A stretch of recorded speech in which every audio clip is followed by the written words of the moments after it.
അടുത്ത് മാധ്യമങ്ങൾ ചോദിക്കുന്നുണ്ട്, എന്താണ് പരാതിയിൽ ഉറച്ചു നിൽക്കുന്നുണ്ടോ ചോദിക്കുമ്പോൾ വെറുതെ ഒരാളുടെ കാര്യം പറയില്ലല്ലോ എന്നാണ് ഷിംജിത പറയുന്നത്.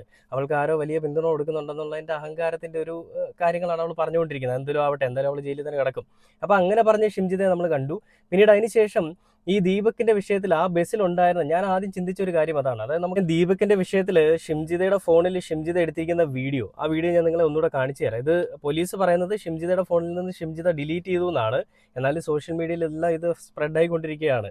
അപ്പോൾ തൻ്റെ മകനെ വെച്ചുകൊണ്ട്, അതായത് ഈ കുറച്ച് ഫെമിനിസ്റ്റുകൾ കുറച്ച് രംഗത്തേക്ക് വന്നിട്ടുണ്ടായിരുന്നു. അതായത് ദീപക്, ആ അച്ഛനും അമ്മയും ദീപകിനെ പിന്തുണയ്ക്കുകയാണ്. ദീപകിൻ്റെ ഉള്ളിൽ ഒരു ലൈംഗിക മനോഭാവമുള്ള, അല്ലെ ഒരു വികാര ജീവി ഉറങ്ങിക്കിടക്കുന്നുണ്ടെന്നുള്ള രീതി പറയുന്നുണ്ടായിരുന്നു. സ്വന്തം തന്തയും തള്ളയും നോക്കാൻ കഴിവില്ലാത്ത, സ്വന്തം തന്തയ്ക്കും തള്ളയ്ക്കുമെതിരെയും കേസ് കൊടുക്കുന്ന കുറച്ച് ടീംസാണ് ഈ ഫെമിനിസ്റ്റുകൾ എന്ന് പറഞ്ഞിട്ട് രംഗത്തേക്ക് വന്നത് നമുക്കറിയാം. ആ വീഡിയോ ഞാൻ എന്തായാലും നിങ്ങളെ ഒന്നുകൂടെ കാണിച്ചു തരാം.